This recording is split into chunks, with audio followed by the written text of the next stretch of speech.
बाकी सबकी समझ में आ गया होगा ये वाली चीज़ें। अब एक और चीज़ें करते हैं, एक रिएक्शन और देख लो भाई इसके अंदर, ये देखो ये वाली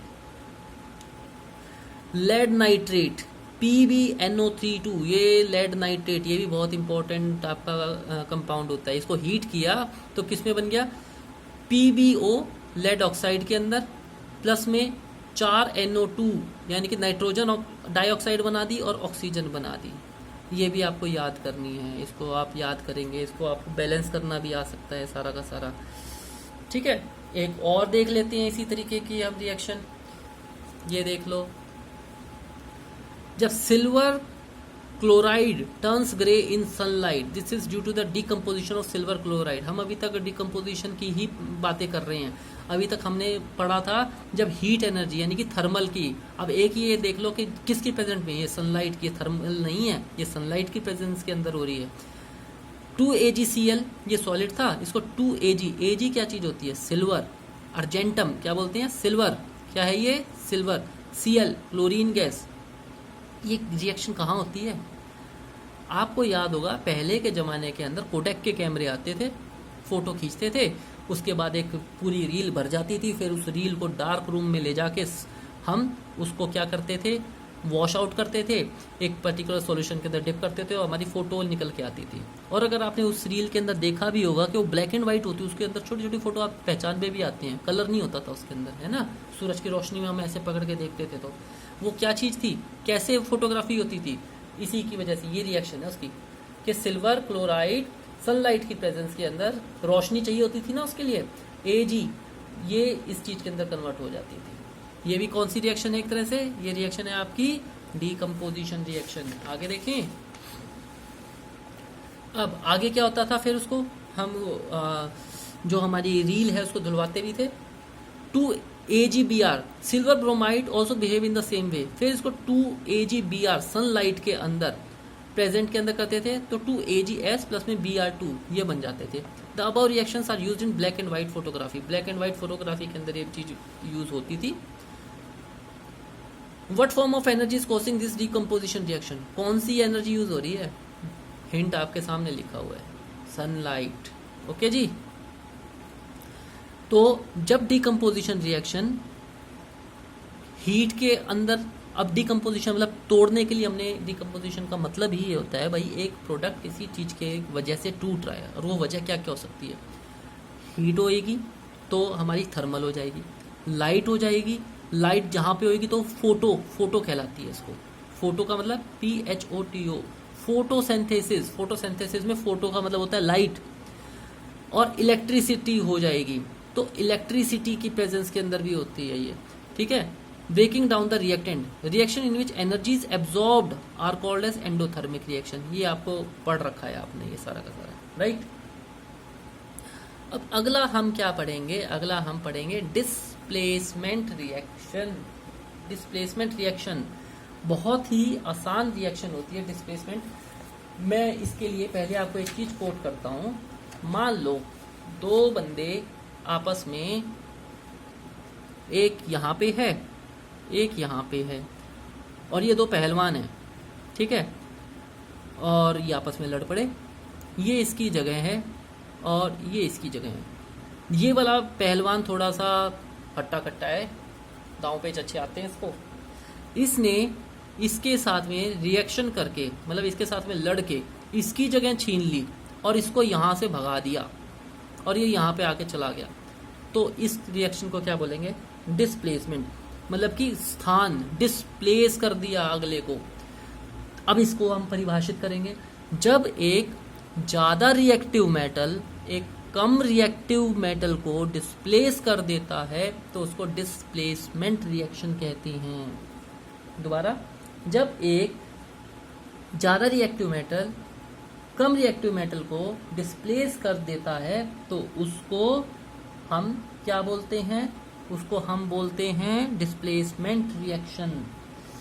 अच्छा, डिस्प्लेसमेंट रिएक्शन पे आने से पहले, अब पहले मैं आपको ये डिकम्पोजिशन के अंदर ही जो मैंने बताया था ना कि इलेक्ट्रिसिटी की प्रेजेंट के अंदर होता है, तो इलेक्ट्रिसिटी की प्रेजेंस के अंदर जो डिकम्पोजिशन होता है उसका मैं आपको एक एग्जाम्पल दिखाना चाहता हूँ। वो एग्जाम्पल है ये रहा। 2H2O, आपने रॉड तो लगाई होगी भाई सर्दी के अंदर पानी गर्म करने के लिए, है ना। H2O जब पानी के अंदर से बिजली को प्रवाहित किया जाता है तो हाइड्रोजन गैस और ऑक्सीजन गैस अलग अलग टूट जाती है। आपने देखा भी होगा कि जब आपके पानी के अंदर बिजली की रॉड लगाई जाती है तो वहाँ पे बुलबुले उठने शुरू हो जाते हैं, है ना, साइड साइड में से। तो हाइड्रोजन गैस निकल रही होती है और ऑक्सीजन गैस अलग सेपरेट हो जाती है। ओके, फिर मैंने आपको बताया फोटो डिकम्पोजिशन, जहाँ पे एक कंपाउंड डिकम्पोज होता है सनलाइट की वजह से, उसको क्या बोलते हैं, फोटोलिसिस और फोटो डिकम्पोजिशन। ये भी एक इम्पॉर्टेंट है, ऐसा डिकम्पोजिशन रिएक्शन जिसके अंदर लाइट की वजह से, सनलाइट की वजह से डिकम्पोजिशन रिएक्शन होता है, उसको फोटो डिकम्पोजिशन बोलते हैं। उसका एग्जाम्पल आप कर चुके हो, सिल्वर ब्रोमाइड, देखो ये वाला ऊपर वाला, ये राजी, है ना ये। तो ये कौन सा रिएक्शन है, फोटोलिसिस। कौन सा रिएक्शन है ये, फोटोलिसिस डिकम्पोजिशन रिएक्शन। अब हम पढ़ लेते हैं भाई डिस्प्लेसमेंट के ऊपर। अब डिस्प्लेसमेंट हम जरा इसके अंदर से इजी है, ये पढ़ते हैं। दिखाई दे रहा है, एक रिएक्शन जिसके अंदर एक एटम और ions move from one compound to other to form new compound are known as displacement reaction. Word by word चलेंगे। एक रिएक्शन जिसके अंदर एटम या आयंस, अच्छा एक चीज और, हमने ये तो पढ़ा था आयंस, आपको याद है 9th के अंदर पढ़े थे। किसी भी आपने ये पढ़ा है कि भाई ये कोई भी चीजें सॉलिड लिक्विड गैस इस तरीके से एटम से बनी होती हैं, है ना। अब इन एटम्स के ऊपर भी आपने नाइल बोर का एक वो एक्सपेरिमेंट पढ़ा था ना, जिसके अंदर ये पता लगाया गया था कि एक प्रोटॉन होता है, एक इलेक्ट्रॉन होता है, एक न्यूट्रॉन होता है, कि इन एटम के ऊपर एक चार्ज होता है। प्रोटॉन बोले तो पॉजिटिव, इलेक्ट्रॉन बोले तो नेगेटिव, और न्यूट्रॉन बोले तो जिसके ऊपर कोई भी चार्ज नहीं होता, न्यूट्रल होता है ना। पढ़ा था ना, ये याद करो। तो ये जो चार्ज होता है इसको हम क्या बोलेंगे, इसको बोलते हैं हम आयंस। क्या बोलते हैं, आयंस के positive charge ions, negative charge ions, ठीक है। तो लो मैंने आपको आयंस याद दिला दिए क्या चीज होती है, अब वो यहाँ पे यूज हो रहा है। रिएक्शन जिसके अंदर एटम या आयन मूव करते हैं एक कंपाउंड से दूसरे कंपाउंड के अंदर, उसको डिस्प्लेसमेंट रिएक्शन कहते हैं। मैंने सिंपल भाषा में बताया था वो पहलवान वाला कि एक ज्यादा रिएक्टिव का मतलब क्या होगा भाई, जिसके पास में चार्ज ज्यादा है, ठीक है। कोई भी एलिमेंट या कंपाउंड मेटल या नॉन मेटल से बनता है, उसके अंदर एक एटम से बनता है, कोई भी एलिमेंट एटम से बनता है, एटम के ऊपर एक अपना चार्ज होता है, जिसके ऊपर ज़्यादा चार्ज होता है इसका मतलब वो ज़्यादा रिएक्टिव, जिसके ऊपर कम चार्ज होता है वो कम रिएक्टिव, और वो आयंस की वजह से होते हैं। तो जब एक ज़्यादा रिएक्टिव कम रिएक्टिव को के साथ में लड़ाई करेगा तो उसको तो डिस्प्लेस कर देगा, उसकी जगह को खुद ले लेगा, जिसको बोलते हैं displacement reaction. Displacement reaction is also called as substitution reaction. Substitution का मतलब सब्स्टिट्यूट कर दिया, ये अंग्रेजी का वर्ड है कि उसको हटा दिया, ठीक है। सब्स्टिट्यूशन रिएक्शन या डिस्प्लेसमेंट रिएक्शन एक ही चीज होती है। और सिंगल डिस्प्लेसमेंट रिएक्शन, और क्या होता है, सिंगल डिस्प्लेसमेंट रिएक्शन या रिप्लेसमेंट रिएक्शन, ये तीन नाम है इसके डिस्प्लेसमेंट के, सिंगल डिस्प्लेसमेंट और रिप्लेसमेंट। कैसे रिप्रेजेंट करेंगे, ए जमा में बी सी, ये आपका रिएक्टेंट साइड है, तो क्या बना, ये ए सी के साथ में ये ज्यादा रिएक्टिव था, ये कम रिएक्टिव था, इसने इसको इससे छीन लिया ए सी, और बी को डिस्प्लेस कर दिया, इसको दूर भगा दिया, ये बी, ठीक है। ये रिएक्टेंट साइड है, ये प्रोडक्ट साइड है। ये ज्यादा रिएक्टिव था, बी सी के अंदर से इसने सी को छीन लिया, ए सी बन गया और बी को भगा दिया, ठीक है।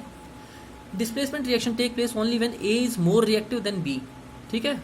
तो एक जब ज्यादा रिएक्टिव होता है दूसरे से कम रिएक्टिव से, तो उसके साथ में वो डिस्प्लेसमेंट रिएक्शन करता है या रिप्लेसमेंट करता है या सब्स्टिट्यूशन करता है, एक ही बात है। If B is more reactive than A, तो फिर A will not displace C. अगर ऐसा होता कि यहाँ पे ये बी ज्यादा होता, इसके अंदर से ज्यादा रिएक्टिव होता, तो भाई ये फिर ये जीत जाता, ये फिर इसके साथ में डिस्प्लेसमेंट करता है, ठीक है। जैसे कि Zn प्लस में 2HCl जिंक को हाइड्रोक्लोरिक एसिड के साथ में ऐड करा तो क्या बन गया, Zn ज़्यादा रिएक्टिव था, ये Cl इसने इससे छीन लिया, ZnCl2 बन गया। और हाइड्रोजन गैस को ये H2H को भगा दिया, हाइड्रोजन गैस को भगा दिया, ये डिस्प्लेसमेंट हो गया ना यहाँ पे। जब एक जिंक कॉपर सल्फेट के साथ में जिंक CuSO4 एक्वस इसके साथ में रिएक्शन करेगा, ये Zn ज़्यादा रिएक्टिव है, SO4 के साथ में मिल जाएगा और कॉपर को भगा देगा, ठीक है। सिल्वर मेटल Ag प्लस में CuNO3, तो इसके अंदर क्या होता है, जब silver metal is dipped into copper nitrate no reaction take place because silver metal is less reaction than the copper. अब क्या होगा भाई, अभी तक तो ये होगा कि एक ज़्यादा पहलवान, एक यानी कि ज़्यादा रिएक्टिव एक कम रिएक्टिव के साथ में लड़ाई करके उसको तो डिस्प्लेस कर सकता है, लेकिन जब सामने वाला भी उससे ज़्यादा ही पहलवान हो फिर कुछ नहीं होता, फिर तो भैया अपने अपने पाले में बैठे रहो। जैसे कि सिल्वर CuNO3 कॉपर नाइट्रेट के साथ में किया तो क्या रिएक्शन हुआ, ये देखो एग्जाम में भी आता है, कोई रिएक्शन नहीं हुआ, नो रिएक्शन टेक प्लेस। क्यों नहीं हुआ, क्योंकि कॉपर नाइट्रेट सिल्वर के मुकाबले के अंदर ज़्यादा रिएक्टिव है, ओके। इसलिए अभी तक हमने पढ़ा डिस्प्लेसमेंट, अब हम पढ़ेंगे डबल डिस्प्लेसमेंट। अब क्या कहानी बन रही है, अब कहानी कुछ ऐसी बन रही है, अभी तक हमने पढ़ा कि एक ज़्यादा रिएक्टिव होता है और एक कम रिएक्टिव होता है, लेकिन अगर सामने के पहलवान बराबर बराबर के हों तो क्या होएगा, तो भाई बराबर बराबर की चोट देंगे एक दूसरे को, है ना। ये भी अड़ गया, ये भी अड़ गया, ये भी रिएक्टिव है, रिएक्टिव क्यों है, इसके ऊपर आयंस है, ये भी रिएक्टिव है, इसके ऊपर आयंस है, इसने इससे कुछ छीन लिया और इसने इससे कुछ छीन लिया। जब कुछ इस तरह की रिएक्शन होती है उसको क्या हम क्या बोलते हैं, डबल डिस्प्लेसमेंट रिएक्शंस। अब इनकी केमिस्ट्री वाली लैंग्वेज देख लेते हैं क्या कहती है। केमिस्ट्री वाली लैंग्वेज क्या करती है, reactions in which ions are exchange, मतलब कि इसने इससे ले लिया और इसने इससे ले लिया चार्ज। आयंस क्या होता है, चार्ज होता है। ऐसी रिएक्शन जिसके अंदर आयंस एक्सचेंज होते हैं between two reactant forming a new compound, और दो आपस में लड़ भिड़ के एक नया ही कंपाउंड बना देते हैं, उसको डबल डिस्प्लेसमेंट रिएक्शन कहते हैं। ऐसी रिएक्शन जिसके अंदर आयंस एक्सचेंज होते हैं दो रिएक्टेंट के बीच में, forming a new compound is called as double displacement reaction. A general double displacement reaction can be represented using following general chemical equation। देखते हैं भाई कौन सी इक्वेशन दिखा रहा है, ये है जनाब, देखो AB जमा CD, ये दोनों ही आपस में बड़े पहलवान थे, A ने इससे D छीन लिया और C ने इससे B छीन लिया, AD प्लस में CB, ये बन गया double displacement reaction, okay. Example देख लें इसका, जैसे कि BaCl2 when solution of barium chloride react with a solution of sodium sulfate, BaCl2 aqueous में Na2SO4 के साथ में रिएक्ट करता है तो क्या बन जाता है, BaSO4, ये देखो BaSO4 और NaCl, ये NaCl के साथ में कंबाइन कर गया और BaSO4 के साथ में कर गया, तो क्या बना दिया, barium sulphate, white precipitate, white PPT का मतलब व्हाइट प्रेसिपिटेट, और सोडियम क्लोराइड, ठीक है ना डबल डिस्प्लेसमेंट। दूसरा देख लेते हैं, व्हेन सोडियम हाइड्रोक्साइड एक base react with hydrochloric acid, जब एक सोडियम हाइड्रोक्साइड NaOH एक्वस में हाइड्रोक्लोरिक एसिड के साथ में करेगा तो भी डबल डिस्प्लेसमेंट, NaCl बना दिया और में H2O, पानी H ने इसके साथ OH के साथ में मिलके क्या बन गया, H2O। Double displacement reaction in which precipitate is form, ऐसी रिएक्शन जिसके अंदर प्रेसिपिटेट का मतलब क्या था भाई, वैसे प्रेसिपिटेट का मतलब होता है एक रिएक्शन के बाद में कोई चीज बच जाती है, जो है ना, जैसे कि राख जलने के बाद में राख बच जाती है, ऐसी रिएक्शन के बाद में जो चीज बच जाती है उसको प्रेसिपिटेट बोलते हैं। Is called as precipitate reaction, जिसके अंदर ऐसी डबल डिस्प्लेसमेंट रिएक्शन जिसके अंदर प्रेसिपिटेट फॉर्म होता है उसे प्रेसिपिटेशन रिएक्शन भी कहते हैं। क्या बोलते हैं उसको, प्रेसिपिटेशन रिएक्शन भी बोलते हैं। एक ऐसी रिएक्शन जिसके अंदर दो पहलवान कुछ इतने शक्तिशाली हों कि आपस में आके एक दूसरे का बिल्कुल ही मार के खत्म कर दे, कुछ भी ना छोड़े एक दूसरे को, उसको न्यूट्रलाइजेशन रिएक्शन कहते हैं, मतलब न्यूट्रल हो गए। Neutralisation reaction also example of double displacement reaction, मतलब दोनों इतने ज़्यादा रिएक्टिव थे कि एक दूसरे से छीनने के चक्कर में ना वो कुछ बचा ना वो कुछ बचा, पानी बन गया उनका, दो न्यूट्रल हो गए टोटल और अपनी अपनी प्रॉपर्टीज खो दी, तो उसको क्या बोलेंगे? Neutralisation reaction. Day to day life से बिल्कुल मैच खाता है ना, ऐसा ही होता है लड़ाइयों के अंदर भी, या तो एक पहलवान ज़्यादा होगा एक पहलवान कम होगा, या फिर दोनों पहलवान बराबर के होंगे, और या फिर कुछ ऐसे होंगे जो एक दूसरे को मार के और खप जाएंगे और कहीं पे कुछ भी नहीं बचेगा, न्यूट्रलाइजेशन। कुछ ऐसे होंगे जो मार खा के आखिर के अंदर क्या बचेगा? टूटी फूटी चीज़ें बचेंगी, वो प्रेसिपिटेशन रिएक्शन, ठीक है, precipitation reaction. So these are the common example from the life. इससे याद रखोगे जल्दी याद होएगी केमिस्ट्री और अच्छी भी लगेगी। ये देखिए, अब थोड़ा सा बुक के अंदर और देख लेते हैं यहाँ पर। अब एक चीज जो आखिरी है, ऑक्सीडेशन और रिडक्शन, ये बड़ी इंपॉर्टेंट चीजें हैं। ऑक्सीडेशन और रिडक्शन भी मैं आपको पढ़ाता हूँ नोट्स के अंदर से। ये देखिए, ऑक्सीडेशन आपने ये पहले वाले चैप्टर के अंदर भी पढ़ा है। ऑक्सीडेशन क्या होता है? किसी भी चीज के अंदर ऑक्सीजन का ऐड करना, या फिर और का मतलब या फिर नॉन मेटेलिक एलिमेंट का, किसी भी नॉन मेटेलिक एलिमेंट के अंदर ऑक्सीजन का ऐड करना, या फिर हाइड्रोजन का रिमूव करना किसी मेटेलिक एलिमेंट के साथ में एक कंपाउंड बनाने के लिए ऑक्सीडेशन रिएक्शन कहलाता है। Addition of oxygen and removal of hydrogen, oxygen का ऐड प्लस हाइड्रोजन का रिमूव माइनस, क्या कहलाएगा? Oxidation reaction. वो वाली रिएक्शन जिसके अंदर एलिमेंट और कंपाउंड ऑक्सीडाइज्ड हो जाएं, यानी कि ऑक्सीजन को तो हटा दें, वो सॉरी ऑक्सीजन को तो ऐड हो जाए और हाइड्रोजन उसके अंदर से रिमूव हो जाए, वो क्या कहलाते हैं? उस रिएक्शन को मतलब क्या बोलते हैं कि ऑक्सीडाइज्ड हो गया, ठीक है। ऑक्सीडाइजिंग एजेंट क्या होता है? वो compound which can add oxygen, जो कि जिसकी वजह से ऑक्सीजन ऐड होती है और हाइड्रोजन रिमूव हो जाती है उस कंपाउंड के अंदर से, उसको ऑक्सीडाइजिंग एजेंट बोलते हैं। इसका बिल्कुल उल्टा रिडक्शन होता है। तो पहले एक बार ऑक्सीडेशन को सीधे से पढ़ लें। ऑक्सीडेशन का मतलब क्या होता है? क्या? ऑक्सीजन का जुड़ना, हाइड्रोजन का निकलना, एक ऐसा कंपाउंड फॉर्म करना एक रिएक्शन के अंदर जिसमें ऑक्सीजन जुड़ जाती है और हाइड्रोजन रिमूव हो जाती है, ऑक्सीडेशन कहलाता है। जिसकी वजह से ये ऑक्सीजन जुड़ जाती है और हाइड्रोजन रिमूव हो जाता है, उसको ऑक्सीडाइजिंग एजेंट बोलते हैं, ठीक। अब इसका उल्टा हम कह रहे हैं क्या होता है? रिडक्शन। रिडक्शन का मतलब क्या होगा?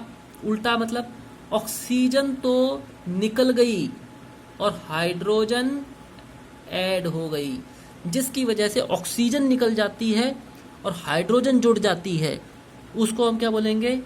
Reduction reaction. रिड्यूसिंग एजेंट जैसे ऑक्सीडाइजिंग एजेंट का उल्टा, ऐसा कंपाउंड एलिमेंट जिसके कारण एक ऐसी रिएक्शन हो जिसकी वजह से ऑक्सीजन तो निकल जाए और हाइड्रोजन जुड़ जाए, उसको रिड्यूसिंग एजेंट बोलते हैं। फिर इन दोनों को कंबाइन कर दो, एक ऐसा रिएक्शन जिसके अंदर ऑक्सीडेशन भी हो और रिडक्शन भी हो, यानी कि ऑक्सीजन ऐड भी हो रही है और हाइड्रोजन निकल भी रही है, उसको हम क्या बोल देते हैं? यानी कि एक ऐसा रिएक्शन जिसके अंदर ऑक्सीडेशन भी हो रखी है और रिडक्शन भी हो रखी है, उसको बोलते हैं रिडॉक्स रिएक्शन। क्या बोलते हैं? Redox reaction. रिडॉक्स का मतलब होता है आपका redox, red stands for reduction and ox stand for oxidation. Redox, reduction और ऑक्सीडेशन जिसमें दोनों हो रखी हो उसको रिडॉक्स बोलते हैं।